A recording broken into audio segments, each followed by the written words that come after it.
ఇది మనియాక్ అన్నమాట. అట్లా ఆవిరిలో ఉడికినాక ఇలా ఇలా అయితే ఉంటుందన్నమాట. దీన్ని ఆవిరిలో స్టీమ్లో పెట్టి ఉడికిస్తారు. ఉడికించినాక ఇదన్నమాట మనియాక్.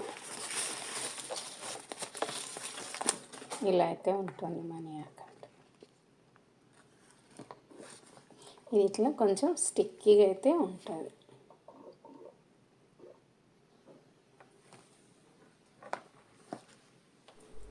ఇంకా మనియాకు ఈ విధంగా అయితే తయారైపోతుంది అన్నమాట. ఇంకా దీనికి వీళ్ళైతే ఇక్కడ వాళ్ళు ఎక్కువ శాతం చికెన్ కానీ ఫిష్ కానీ ఇలా కాంబినేషన్ పెట్టుకొని అయితే తింటారన్నమాట.